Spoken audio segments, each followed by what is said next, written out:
오늘 봉독할 하나님의 말씀은 다니엘 6장 25절에서 27절에 있는 말씀입니다. 하나님의 말씀입니다. 이에 다리오 왕이 온 땅에 있는 모든 백성과 나라들과 언어가 다른 모든 사람들에게 조서를 내려 이르되, 원하건대 너희에게 큰 평강이 있을지어다. 내가 이제 조서를 내리노라. 내 나라 관할 아래에 있는 사람들은 다 다니엘의 하나님 앞에서 떨며 두려워할지니 그는 살아계시는 하나님이시요 영원히 변하지 않으실 이시며 그의 나라는 멸망하지 아니할 것이요 그의 권세는 무궁할 것이며 그는 구원도 하시며 건져내기도 하시며 땅에서든지 하늘에서든지 땅에서든지 이적과 기사를 행하시는 이로써 다니엘을 구원하여 사자의 입에서 벗어나게 하셨음이라 하였더라. 아멘. 할렐루야. 오늘 우리는 교회 일꾼을 세우는 공동의회를 위해서 1부, 2부 예배를 통합하여 예배를 드리고 있습니다. 특히 교육관과 소예배실에서 따로 예배를 드리던 우리 유치부, 또 우리 초등부 주일학교 어린이들과 중고등부 학생들까지 한자리에 다 모여서 함께 예배를 드리고 있습니다. 교육부서까지 전체가 모두 한자리에 모여 예배를 드리는 것은 아마 코로나 이후로는 처음인 것 같습니다. 그래서 평소 주일 예배보다 참 오늘 이 예배가 많이 감격스럽습니다. 우리 주일학교 초등부 유치부 우리 아이들도 많이 보이는데요. 우리 주일학교 초등부 유치부 친구들 어디 있어요? 저요라고 한번 손들어 봐 주세요. 네. 네, 3층에 있네요. 네.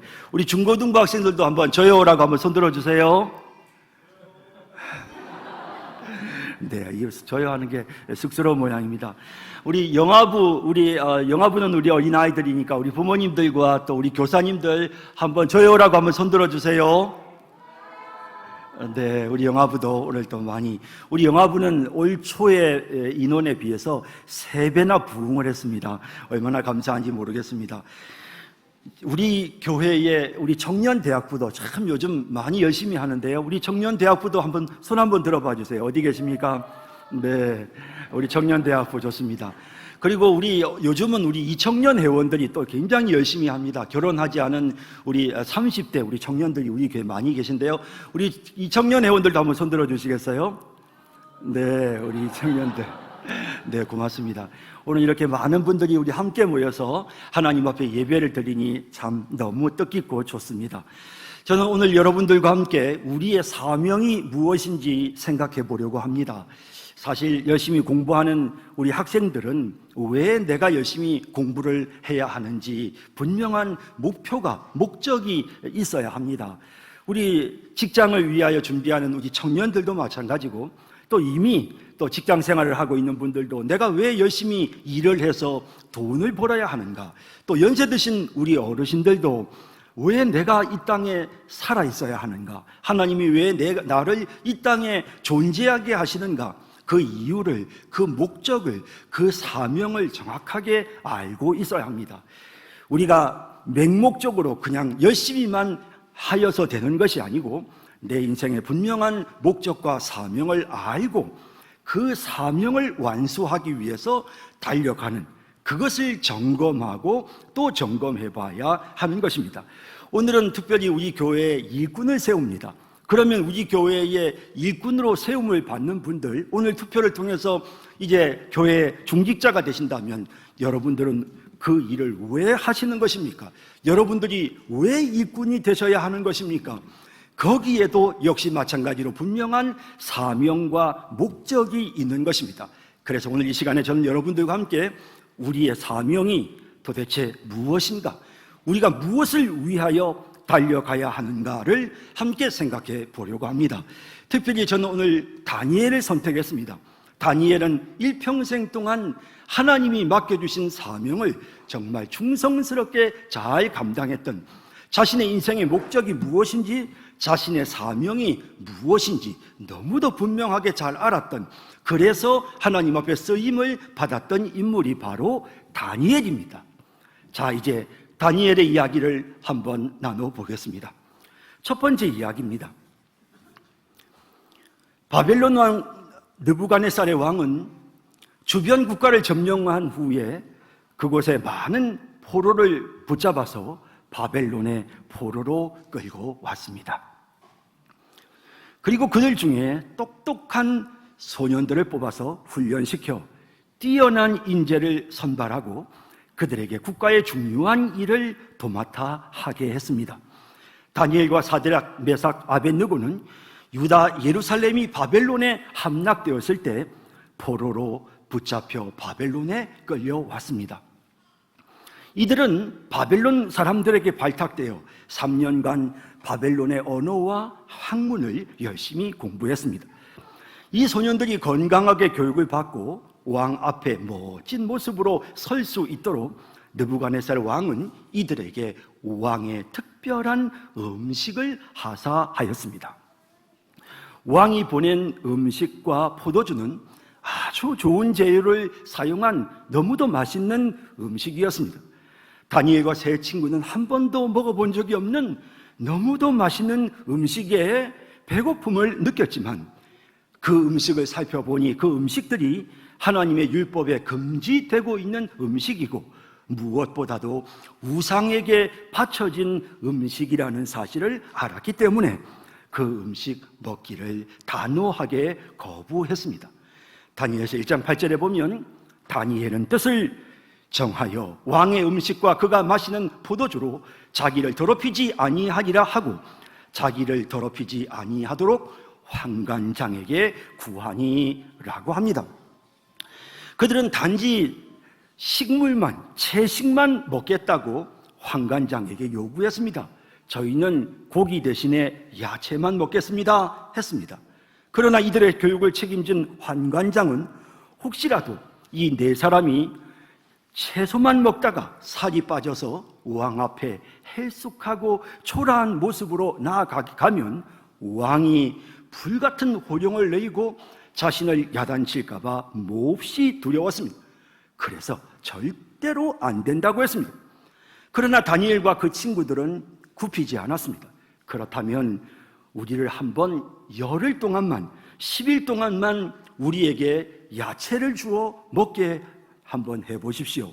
그 뒤에도 우리의 얼굴빛이 초라하면 그때는 환관장이 시키는 대로 다 하겠습니다 라고 대답을 했습니다. 그렇게 실험적으로 열흘 동안 야채를 먹었는데 하나님께서 이 네 사람에게 복을 주셨습니다.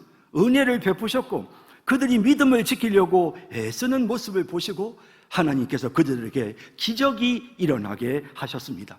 그 결과는 이랬습니다. 다니엘서 1장 15절 16절에 열흘 후에 그들의 얼굴이 더욱 아름답고 살이 더욱 윤택하여 왕의 음식을 먹는 다른 소년들보다 더 좋아 보인지라. 그리하여 감독하는 자가 그들에게 지정된 음식과 마실 포도주를 제하고 채식을 주니라 라고 말씀하고 있습니다. 이처럼 다니엘과 세 친구들이 하나님의 말씀을 따라서 바르게 살려고 믿음을 지키려고 애를 썼을 때 하나님은 그들에게 나타나셨습니다. 그렇게 하나님이 나타나시는 모습을 모든 사람들이 지켜보았고 그래서 정말 하나님이 살아계신다는 것이 증명되어졌습니다. 하나님은 그뿐만 아니라 그들에게 지혜도 주셨습니다. 1장 17절에 보면 하나님이 이 네 소년에게 학문을 주시고 모든 서적을 깨닫게 하시고 지혜를 주셨으니 다니엘은 또 모든 환상과 꿈을 깨달아 알더라 라고 합니다. 그 결과가 무엇이었느냐? 이제 드디어 느부갓네살 왕이 이 네 명의 소년들을 시험하여 보았습니다. 그랬더니 얼마나 지혜롭고 똑똑하던지요. 1장 19절 20절에 보면 왕이 그들과 말하여 보매 무리 중에 다니엘과 하나냐와 미사엘과 아사랴와 같은 자가 없으므로 그들을 왕 앞에 서게 하고 왕이 그들에게 모든 일을 묻는 중에 그 지혜와 총명이 온 나라 박수와 술객보다 10배나 나은 줄을 아니라 라고 합니다. 하나님께서 이 다니엘과 이 세 친구를 그 바벨론 그 큰 나라의 지혜롭고 똑똑한 박사들보다 10배나 더 지혜롭게 만들어 주셨습니다. 이 모든 것을 통해서 다니엘과 세 친구는 하나님은 살아계신 하나님, 하나님은 능력의 하나님, 지혜를 주시는 하나님이시라는 사실을 분명하게 세상 사람들에게 보여줄 수 있었던 것입니다. 두 번째 이야기입니다. 하루는 바벨론 왕 느부갓네살 왕이 꿈을 꾸었습니다. 너무도 이상한 꿈을 꾼 느부갓네살 왕은 자신의 꿈은 말해주지도 않고 신하들에게 무조건 자신이 꾼 꿈이 무엇인지 해석해내라고 막무가내로 요구했습니다. 그는 매우 성격이 거친 사람이었는데요, 바벨론의 박사들이 꿈을 해석하지 못하자 느부갓네살 왕은 박사들을 모두 죽여버리라고 명령을 내렸습니다. 그때 이 다니엘이 느부갓네살 왕에게 나와 왕이 꾼 꿈이 무엇인지를 말합니다. 다니엘은 바벨론 왕 느부갓네살의 꿈을 해석해 주었습니다. 그의 꿈은 바로 이것입니다. 꿈에 보니 너무도 큰 신상이 나타났습니다. 그 신상의 머리는 순금이었고 가슴과 두 팔은 은, 그리고 배와 허리는 노시였고 종아리는 쇠였습니다. 발은 쇠와 진흙이 섞여 있었습니다. 그 어마어마하게 큰 신상이 앞에 떡하니 서 있었는데 갑자기 산에서 돌이 날아와서 이 신상을 박살내 버렸습니다. 그리고는 그 돌이 점점 커져서 태산을 이루어 온 세상에 가득하게 되었던 것입니다. 다니엘은 이 느부갓네살 왕의 꿈을 해석합니다. 그 꿈은 하나님이 후일에 될 일을 가르쳐 주시는 꿈이었습니다.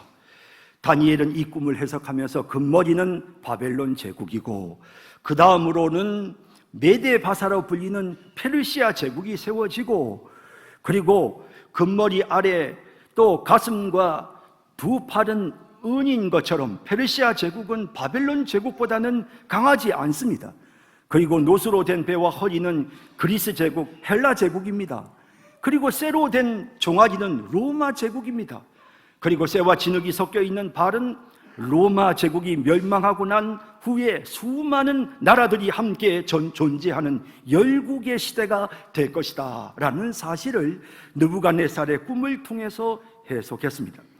그리고 그 열국 시대 중에 갑자기 하늘에서부터 돌이 날아와서 모든 나라를 쳐서 심판하는데, 바로 예수 그리스도께서 오셔서 이 땅을 심판하시고 하나님의 나라를 이 땅에 이루실 것이라는 사실을 하나님께서 느부갓네살의 꿈을 통해 보여주셨다고 그의 꿈을 해석합니다. 그뿐만 아니라 다니엘 자신도 꿈을 꾸는데, 다니엘이 꾼 꿈이 다니엘서 7장에 기록되어 있습니다. 그 꿈을 보면 무시무시한 네 짐승이 등장합니다. 먼저는 사자이긴 한데 독수리의 날개를 가진 사자가 먼저 나타납니다. 둘째 짐승은 입에 3개의 갈빗대를 물고 있는 곰이 등장합니다. 셋째 짐승은 머리가 4개이고 날개도 4개인 표범입니다. 그리고 넷째 짐승은 쇠 이빨과 10뿔을 가진 무섭고 놀라운 짐승입니다. 10뿔 사이에서 말을 하는 입을 가진 작은 뿔들이 돋아나는 이런 모습을 보게 되었던 것입니다. 그리고 하늘 보좌에서 그의 옷은 눈 같고 그 머리털은 깨끗한 양털 같고 그 보좌는 불꽃 같은 분이 세상을 심판하십니다. 그분이 짐승을 죽이고 구름을 타고 와서 세상을 영원히 통치하시는 것입니다. 다니엘이 꾸었던 이 7장의 꿈도 역시 역사를 주관하시는 하나님께서 인류의 역사를 어떻게 이끌어 가실지 보여주시는 꿈입니다. 다니엘은 자신의 꿈과 느부갓네살의 꿈을 해석하면서 앞으로 세계 역사가 어떻게 진행될지를 정확하게 예언해냈습니다. 다니엘은 기원전 6세기의 사람입니다. 지금으로부터 2600년 전 사람입니다. 그때는 바벨론 제국이 세계를 지배하고 있었습니다. 바벨론 제국은 금머리같이 영광스럽고, 바벨론 제국은 독수리의 날개를 가진 사자처럼 아주 빠르고 강력했습니다. 하지만 바벨론 제국이 멸망하고 맙니다. BC 539년 페르시아 제국은 처음에는 메대와 바사 두 나라였지만 메대가 사라지고 페르시아가 전 세계를 통치하게 됩니다. 페르시아가 바로 은과 곰입니다. 그리고 나서 다니엘의 시대로부터 250년이 지나고 난 뒤에 녹과 표범이 나타납니다. 헬라 제국입니다. 알렉산더 대왕이 세계를 점령하고 만든 나라가 바로 헬라 제국입니다. 그런데 알렉산더가 죽고 나서 나라가 4개로 나누어집니다. 그래서 표범의 머리가 4개고 날개가 4개입니다. 그리고 다니엘의 시대로부터 450년이 지난 뒤에 쇠로 만들어진 무섭고 놀라운 짐승이 나옵니다. 그것이 바로 로마 제국입니다. 로마 제국이 오랜 기간 동안 통치하다가 멸망하고 열국의 시대가 찾아옵니다. 그리고 예수님이 재림하셔서 돌로 만들어진 결단코 무너지지 않는 영원한 하나님의 나라를 세우게 되는 것입니다.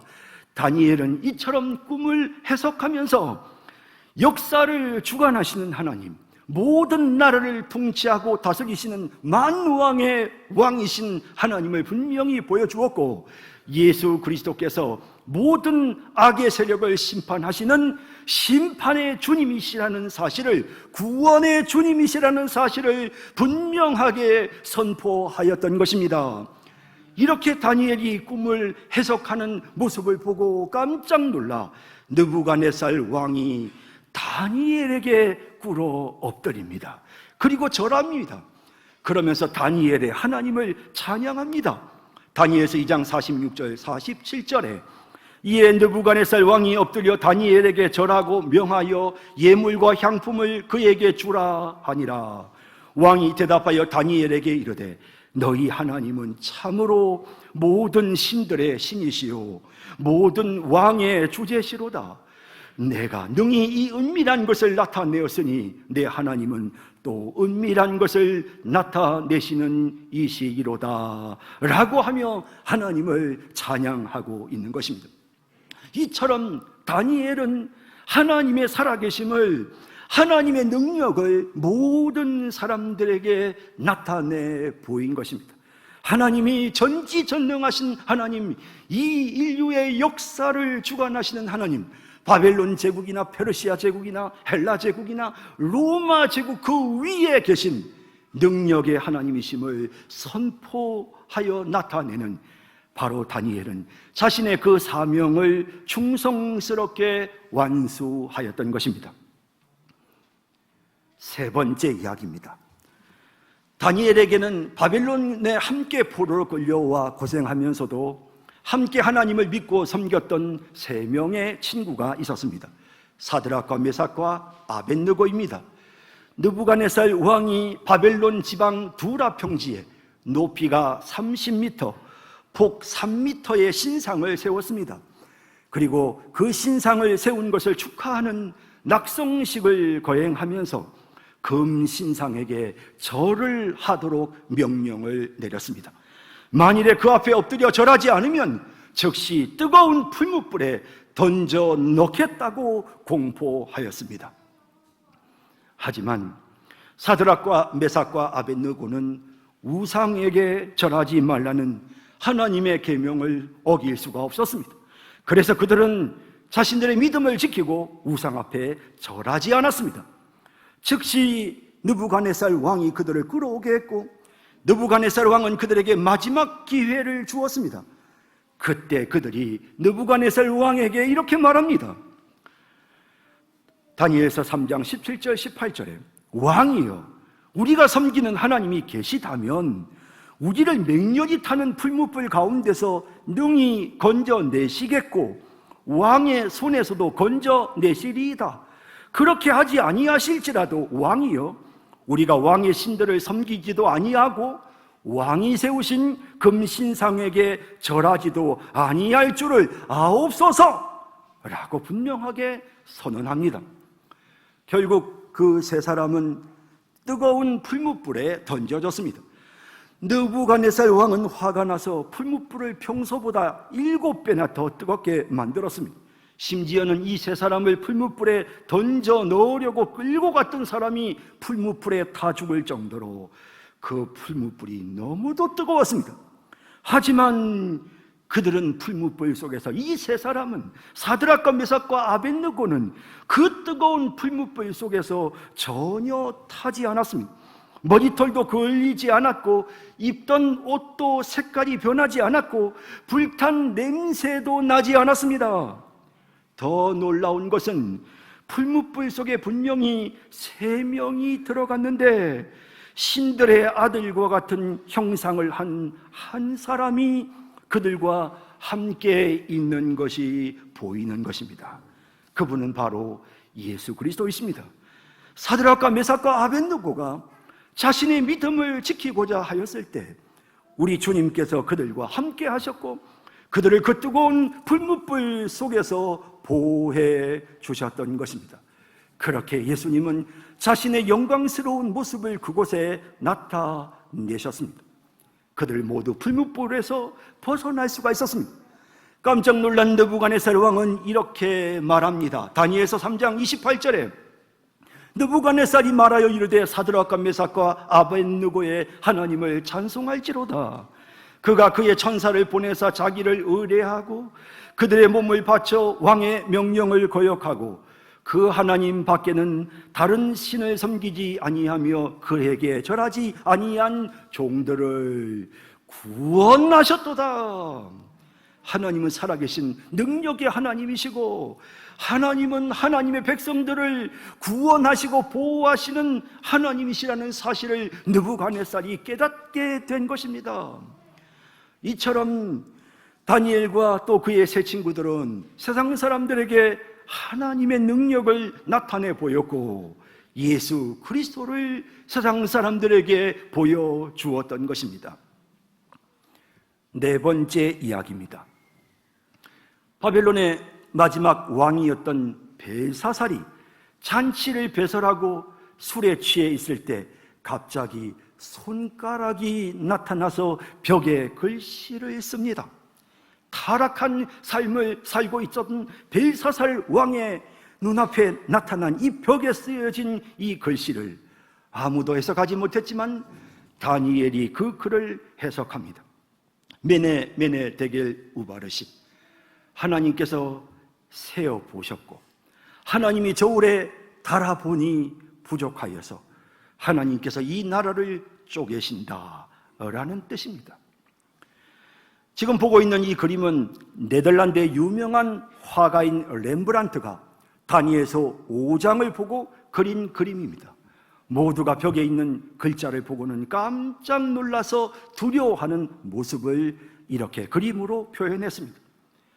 다니엘은 아무도 해석하지 못한 글자를 해석해서 하나님께서 모든 것을 보고 계시는 하나님이시라는 것을, 하나님이 세상을 통치하고 다스리시고 하나님께서 역사를 주관하시는 하나님이시라는 사실을 다니엘은 세상 사람들 앞에 분명하게 나타내 보여주었던 것입니다. 마지막 5번째 이야기입니다. 바벨론이 망하고 페르시아 제국이 세워졌을 때 페르시아 왕 다리오는 유다에서 포로로 끌려온 다니엘을 페르시아의 총리가 되게 하였습니다. 하지만 그것을 못마땅하게 생각하는 사람들이 많았습니다. 그들은 다니엘의 약점을 잡아서 그를 제거하려고 하였지만 그에게서 어떤 약점도 발견할 수가 없었습니다. 그래서 국리 끝에 다니엘이 하루도 빠짐없이 하루에 3번씩 기도하는 규칙을 지키는 모습을 보고는 왕에게 왕이시여 앞으로 한 달 동안 왕 이외의 어떤 신에게도 무엇을 구하면 무조건 사자굴에 던져 넣는 그런 법령을 제정하셔서 배포해서 사람들로 하여금 왕의 권위가 모든 신들보다 높다는 것을 깨닫게 하십시다. 그만 어리석은 다리오 왕이 그 신하들의 꿰매 조서에 도장을 찍고 말았습니다. 왕의 도장이 찍힌 조서가 공문서가 하달되었지만 다니엘은 평소처럼 기도했습니다. 그 바람에 결국 그는 사자굴에 던져지고 말았습니다. 하지만 하나님께서 놀랍게도 사자들의 입을 막으셨습니다. 천사들을 보내셔서 사자들의 입을 봉하셨습니다.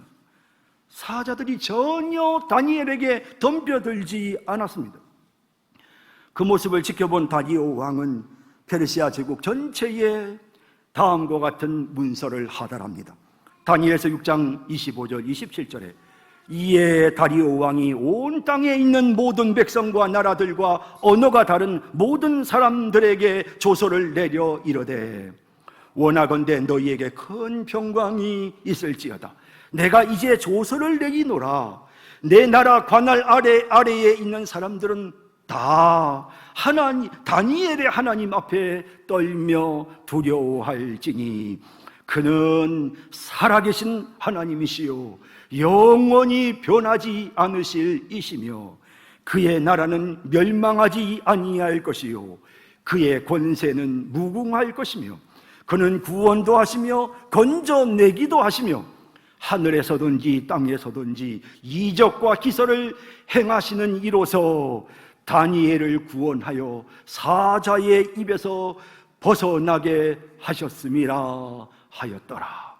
이렇게 페르시아 전역의 모든 백성, 모든 족속들에게 이와 같은 왕의 국문서를 하달하여 읽게 함으로써 하나님께서 살아계신 하나님이시라는 사실을, 하나님이 능력의 하나님이시라는 사실을, 하나님이 구원자시며 하나님의 나라가 영원하다는 사실을 모든 사람들에게 알게 하였던 것입니다. 여러분, 이처럼 다니엘은 평생 자신의 삶의 모습을 통해 세상 사람들에게 하나님을 나타내 보였습니다. 하나님이 얼마나 능력의 하나님이신지, 하나님이 얼마나 지혜로우신 하나님이신지 똑똑히 보여주었습니다. 뿐만 아니라 예수 그리스도께서 우리의 구원자시라는 사실을 다니엘과 세 친구는 너무도 생생하게 세상 사람들에게 보여주었던 것입니다. 그들이 하나님만을 바라보고 그들이 자신들의 믿음을 지키려고 하나님 앞에 온전한 모습으로 섰을 때, 그들이 경건하여 하나님 앞에 기도할 때 하나님은 그들의 삶에 열매가 맺히게 하셨고 그들의 그 선한 삶의 모습을 통해 하나님의 영광이 드러나게 하셨던 것입니다. 이처럼 하나님께서 우리의 삶을 통해 하나님의 능력이 드러나게 되고 하나님의 살아계심이 증명되어지고 예수님이 우리의 구원자시라는 사실을 우리를 통해서 사람들에게 알려질 때 우리는 이것을 하나님께 영광을 돌린다라고 말하는 것입니다. 우리 인생의 목적은, 우리의 사명은 바로 이처럼 하나님께 영광을 돌리는 것입니다. 요한복음 15장 8절에 너희가 열매를 많이 맺으면 내 아버지께서 영광을 받으실 것이요 너희는 내 제자가 되리라. 마태복음 5장 16절에 이같이 너희 빛이 사람 앞에 비치게 하여 그들로 너희 착한 행실을 보고 하늘에 계신 너희 아버지께 영광을 돌리게 하라. 그리고 마지막으로 고린도전서 10장 31절 말씀에 그런즉, 다 같이 읽어봅니다. 그런즉 너희가 먹든지 마시든지 무엇을 하든지 다 하나님의 영광을 위하여 하라. 아멘. 이것이 바로 우리의 사명, 이것이 바로 우리 인생의 목적인 것입니다. 기도하겠습니다. 자비로우신 하나님, 우리의 삶을 통해 하나님의 살아계심을 세상에 나타내 보이기를 원합니다. 하나님의 능력을 증명해 보이기를 원합니다. 예수님이 진정 우리의 구원자시라는 사실을 똑똑히 보여주기를 원합니다. 하나님, 우리 조그마한 갓난아이, 영아부 어린아이부터 연세가 많으신 하나님, 우리 연로하신 성도님들까지 한 분 한 분 하나님이 돌보셔서 하나님의 영광을 드러내게 하옵소서. 하나님께 영광 돌리는 삶을 살아가게 하옵소서. 오늘 우리가 직분자들을 세우고자 하오니 오늘 세우는 직분자들 또한 이처럼 하나님을 나타내며 하나님을 높이며 하나님의 영광을 위하여 살게 하옵소서. 예수님의 이름으로 기도드립니다. 아멘.